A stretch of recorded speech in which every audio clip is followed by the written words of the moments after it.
So hello friends, welcome back to our YouTube channel. तो आज के इस वीडियो में हम लोग बात करने वाले हैं HTML एट्रीब्यूट्स के बारे में। एट्रीब्यूट क्या होता है, एट्रीब्यूट कैसे काम करता है और एट्रीब्यूट्स को हम लोग कहाँ पे लिखते हैं, ये सारी चीज़ें हम लोग आज के इस वीडियो में सीख रहे होंगे। तो वीडियो को लास्ट तक ज़रूर देखना ताकि आपको HTML एट्रीब्यूट्स के बारे में सारी जानकारी अच्छे से क्लियर हो जाए। तो चलिए शुरू करते हैं आज के इस वीडियो को। तो HTML एट्रीब्यूट आखिर होता क्या है? So HTML attributes provide additional information about HTML elements। तो एलिमेंट्स के बारे में हमने पिछले वीडियो में अच्छे से जाना था। तो एट्रीब्यूट क्या करता है, किसी भी HTML एलिमेंट को एडिशनल इन्फॉर्मेशन माने उसके बारे में ज़्यादा से ज़्यादा जानकारी जो है हम लोग एट्रीब्यूट्स का यूज़ करके देते हैं। तो एट्रीब्यूट्स में आखिर होता क्या क्या है? तो all HTML elements can have attributes. तो HTML के जितने भी एलिमेंट्स हैं उनके एट्रीब्यूट्स हो भी सकते हैं, नहीं भी हो सकते हैं। जहाँ पे हमको ज़रूरत पड़ेगी हम लोग एट्रीब्यूट का यूज़ कर भी सकते हैं और हम लोग उसको एट्रीब्यूट को हटा भी सकते हैं। तो वो सारी चीज़ें हम लोग एग्जाम्पल में देखेंगे और वहाँ से हमको चीज़ें अच्छे से समझ में आ जाएंगी। Attributes provide additional information about element, ये हमने अभी बात की। Attributes are always specified in the start tag. तो किसी भी एट्रीब्यूट को हमेशा डिस्क्राइब करते हैं हम लोग स्टार्ट टैग। और टैग्स के बारे में हमने बात की थी पिछले वीडियोस में, वो भी आप लोग जाके देख सकते हैं। Attributes usually come in name value pairs like. तो किसी भी एट्रीब्यूट को यूज़ करने के लिए सबसे पहले हमको एट्रीब्यूट का नाम चाहिए होगा और उसके बाद उस एट्रीब्यूट में हमको जो वैल्यू देनी है वो हमको चाहिए होगी। तो एट्रीब्यूट्स को हम लोग ऐसे ही यूज़ करेंगे। तो सबसे पहले बात करते हैं href एट्रीब्यूट की। तो href एट्रीब्यूट अगर आपने हमारे लिंक्स यानी एंकर टैग वाले वीडियो को देखा है तो उसमें आप लोग समझ जाएंगे हम लोग href एट्रीब्यूट का यूज़ कहाँ पे करते हैं। तो href एट्रीब्यूट का हम लोग सिंपली यूज़ करते हैं अपने एंकर टैग के अंदर। तो यहाँ पे आप लोग देख सकते हैं एंकर टैग के अंदर हमने href एट्रीब्यूट का यूज़ किया है।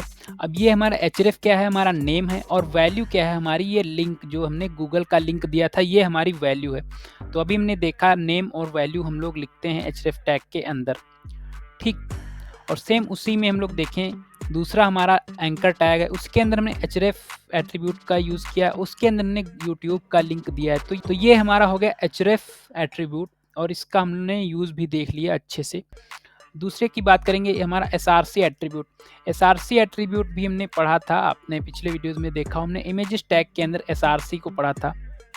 अभी आप लोग src भी देख सकते हैं, हमारे स्टार टैग के अंदर ही लिखा हुआ है src। ये हमारा नेम हो गया एट्रीब्यूट नेम और ये हमारी हो गई वैल्यू। वैल्यू क्या है, हमारी जो पाथ है लोगो इमेज का उसकी हमारी वैल्यू दी है यहाँ पे। तो ये भी हमारा एक एट्रीब्यूट हो गया जो हमने इमेज टैग के अंदर यूज़ किया है। अब सेम हम लोग विथ और हाइट एट्रीब्यूट की बात करेंगे। अब विथ एट्रीब्यूट और हाइट एट्रीब्यूट का भी हमने यूज़ किया है, यहाँ पे आप लोग देख सकते हैं इमेज टैग के अंदर ही। तो इनसे भी हम लोग अपने इमेज की एडिशनल इंफॉर्मेशन बता रहे हैं, मींस अल्टरनेटिव की जगह हम लोग ये टेक्स्ट दिखा रहे हैं, हाइट और विथ की जगह हम लोग इसकी हाइट और विथ दे रहे हैं पिक्सल्स में। तो ये भी आपको चीज़ क्लियर हो जानी चाहिए। हमने ऑल टैग की बात की। ऑल टैग हमने लिंक्स में शायद यूज किया था, आप लोग देख सकते हैं यहाँ पे लिंक में नहीं, हमने इमेज के अंदर ही हमने ऑल टैग का यूज़ किया था। यहाँ पे दिस इज़ अ इमेज यानी अल्टरनेटिव टेक्स्ट को प्रिंट करने के लिए ये भी हमारी एक एडिशनल इंफॉर्मेशन है कि अगर हमारी इमेज नहीं हो रही है शो तो वहाँ पे ये अल्टरनेटिव टेक्स्ट प्रिंट हो जाए। तो ये भी हमारा एक तरह का एट्रीब्यूट ही है। तो उसके बाद बात करेंगे स्टाइल एट्रीब्यूट की। तो स्टाइल एट्रीब्यूट के बारे में अभी तक हमने नहीं समझा है, तो चलिए उसको भी देख लेते हैं। तो यहाँ पे आप लोग देख सकते हैं दिस इज़ हेडिंग 1। हेडिंग 1 में हम लोग देख सकते हैं दिस इज़ हेडिंग 1। इसमें हम लोग क्या करेंगे, इसके स्टार्ट टैग में हम लोग स्टाइल टैग का यूज़ करने की कोशिश करेंगे। तो जैसे हम लोग लिखेंगे स्टाइल और जैसे इस पे एंटर करेंगे आप लोग देख सकते हैं हमारा ऑटो करेक्ट होके या ऑटो कंप्लीट होके आ चुके। इसके अंदर हमको लिखना होगा कलर। मान लीजिए हमको कलर लेना है और उसके बाद हम लोग लिख देते हैं रेड। तो ये हमारा जो है स्टाइल एट्रीब्यूट ऐड हो चुका है। इसको देखने के लिए हमको सिंपली जाना होगा गो लाइव पे और जैसे हम लोग गो लाइव करेंगे हमारी जो H1 हेडिंग है उसका कलर जो है रेड हो जाना चाहिए।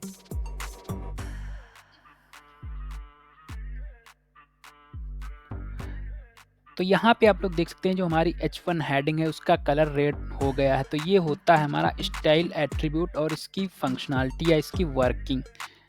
तो उसके बाद आता है हमारा लैंग एट्रीब्यूट। लैंग एट्रीब्यूट में बेसिकली हमारी जो एचटीएमएल डॉक्यूमेंट है उसकी लैंग्वेज को बताने के लिए यूज़ किया जाता है। तो आप लोग इसी में एग्जांपल में देख सकते हैं, यहाँ पे हमने रूट एलिमेंट में लैंग एट्रीब्यूट का यूज़ किया है। लैंग यहाँ पे हमारा एट्रीब्यूट हो जाएगा और ये इंग्लिश इसकी हो जाएगी वैल्यू।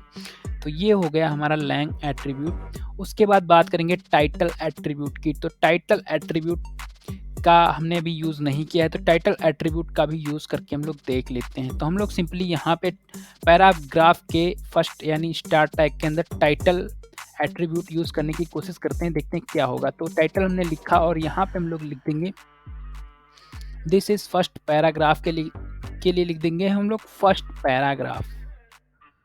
देखते हैं इसका रिजल्ट क्या रहेगा। रिजल्ट के लिए हमको सिंपली यहाँ पे जाना होगा अपने ब्राउज़र पे, इसको करते हैं सेव और चलते हैं अपने ब्राउज़र पे जहाँ पे इसका रिजल्ट ओपन हो रहा था। तो चलिए हम ब्राउज़र पे जैसे हम लोग आएंगे, हमने कहाँ पे दिया था this is first paragraph. Paragraph के अंदर हमने टाइटल टैग दिया था। अब हमको करना क्या है, जैसे हम लोग इस पर क्लिक करेंगे आप लोग देख सकते हैं यहाँ पे फर्स्ट पैराग्राफ लिख के आ रहा है, आप लोग स्क्रीन पे देख पा रहे होंगे। तो ये होता है हमारा टाइटल एट्रीब्यूट। इस एट्रीब्यूट जिस भी टैग में हम लोग इसका यूज़ करेंगे तो उस पर जैसे हम लोग कर्सर अपना लेके जाएंगे, आप लोग देख सकते हैं वहाँ पे जो भी वैल्यू हमने दी है वो प्रिंट हो जा रही है, वो हमें शो हो रही है। अगर हम लोग सेकंड वाले की बात करें तो इस पर हम लोग जैसे अपने माउस कर्सर को ला रहे हैं तो यहाँ पे कुछ नहीं हो रहा है क्योंकि हमने यहाँ पे अभी टाइटल नहीं दिया है, और फर्स्ट वाले में हमने टाइटल दिया है फर्स्ट पैराग्राफ, तो सिंपली वही हमें दिख रहा है, शो हो रहा है। तो ये हो गया हमारा टाइटल एट्रीब्यूट।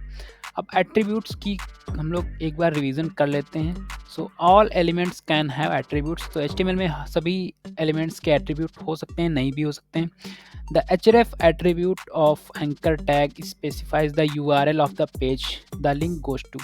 तो ये भी हमने देखा। src हमारा कहाँ पे होता है, इमेज टैग के अंदर। विथ एंड हाइट भी हम लोग इमेज टैग के अंदर प्रोवाइड करते हैं। ऑल टैग भी हम लोग इमेज के अंदर प्रोवाइड कर सकते हैं। स्टाइल हम लोग तो किसी भी हेडिंग पैराग्राफ या किसी भी टेक्स्ट फॉर्म को स्टाइल करने के लिए उसके कलर, फॉन्ट साइज़ या किसी भी तरह की स्टाइल करने के लिए हम लोग स्टाइल एट्रीब्यूट का यूज़ करते हैं। लैंग हम लोग एट्रीब्यूट करते हैं एचटीएमएल टैग के अंदर, वो भी हमें डिक्लेयर करता है कि हमारे वेब डॉक्यूमेंट की लैंग्वेज इंग्लिश है या कोई और है। तो टाइटल एट्रीब्यूट हम लोग यूज़ करते हैं किसी भी टेक्स्ट पैराग्राफ के लिए एडिशनल इन्फॉर्मेशन देने के लिए। तो ये सारी चीज़ें होती हैं हमारी एचटीएमएल एट्रीब्यूट्स के अंदर। तो आशा है आपको सारी चीज़ें अच्छे से समझ में आई होंगी।